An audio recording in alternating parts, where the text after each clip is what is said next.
कहानी का नाम जादुई परियों की नगरी। बहुत समय पहले एक छोटे से गांव में एक लड़की रहती थी जिसका नाम परी था। परी बहुत ही उत्सुक और जिज्ञासु स्वभाव की थी। उसे हर समय नई नई जगहों की खोज करने में मजा आता था। एक दिन जब वह गांव के पास वाले जंगल में घूम रही थी तो उसे एक पुरानी और रहस्यमयी किताब मिली। उस किताब के पन्ने पलटते ही परी की आंखें चमक उठीं। किताब में एक जादुई नगरी का जिक्र था जहां तरह तरह की परियां रहती थी। परी को यह सब पढ़कर बहुत उत्सुकता हुई और उसने तय किया कि वह इस जादुई नगरी की खोज करेगी।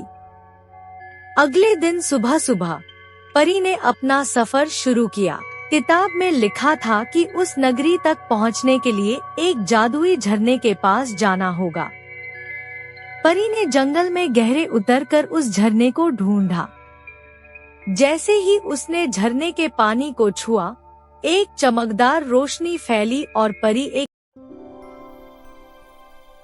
यहाँ सब कुछ बहुत ही सुंदर और चमकीला था। चारों ओर हरे भरे पेड़, रंग बिरंगे फूल और पक्षियों की मधुर ध्वनि गूंज रही थी। परी आगे बढ़ते बढ़ते एक विशाल दरवाजे के पास पहुंची, जहां दो परियां पहरा दे रही थी। उन्होंने परी का स्वागत किया और उसे अंदर ले गईं। अंदर जाते ही परी की मुलाकात अलग अलग प्रकार की परियों से हुई। पहली परी थी रंगीला, जो हर चीज को रंगीन बना सकती थी। उसने परी को एक चमकीला तितली बनाकर दिखाया। दूसरी परी थी संगीतली, जो अपने संगीत से सभी को खुश कर देती थी। उसने परी के लिए एक प्यारा गीत गाया। तीसरी परी थी ज्ञान परी, जो सभी को ज्ञान और शिक्षा देती थी। उसने परी को बताया कि सच्ची खुशी और संतोष तभी मिलते हैं जब हम अपने दिल की सुनते हैं और अच्छे काम करते हैं। उसने परी को कई कहानियां सुनाई और उसे समझाया कि हमें हमेशा सच्चाई और ईमानदारी के रास्ते पर चलना चाहिए। परी ने उन परियों से बहुत कुछ सीखा और वहां बहुत अच्छा समय बिताया। लेकिन अब उसे अपने घर वापस लौटना था। परियों ने उसे विदाई देते हुए कहा, याद रखना परी, इस जादुई नगरी की सारी बातें तभी सच्ची और असली लगेंगी जब तुम इन्हें अपने दिल से अपनाओगी और अपने जीवन में उतारोगी। परी ने अपनी यात्रा के अंत में जादुई झरने के पास वापस जाकर अपनी आंखें बंद की और उसने अपने गांव की कल्पना की। एक बार फिर से चमकदार रोशनी फैली और वह अपने गांव वापस पहुंच गई। गांव में लौटकर परी ने अपनी माँ को अपनी पूरी यात्रा के बारे में बताया।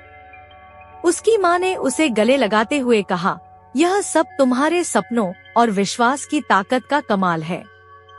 तुमने इस जादुई नगरी से जो सीखा है उसे अपने जीवन में अपनाओ और दूसरों को भी सिखाओ। परी ने परियों की सीख को दिल से अपनाया और गांव के बच्चों को भी उन कहानियों के माध्यम से सच्चाई, ईमानदारी और ज्ञान का महत्व समझाया। परी के प्रयासों से गांव में सभी लोग खुश रहने लगे और एक दूसरे की मदद करने लगे। इस तरह परी की यात्रा ने न केवल उसके जीवन को बदला, बल्कि पूरे गांव को एक नई दिशा दी। परी ने सबको यह सिखाया कि जादू और खुशी हमारे अंदर ही होते हैं, बस हमें उन्हें पहचानने और अपनाने की जरूरत होती है। और इस तरह परी और उसके गांव ने सच्ची खुशी और संतोष का अर्थ समझा और सभी एक साथ मिलकर खुशी खुशी रहने लगे। परी की यह जादुई यात्रा और उसकी सीख हमेशा सबको प्रेरित करती रही।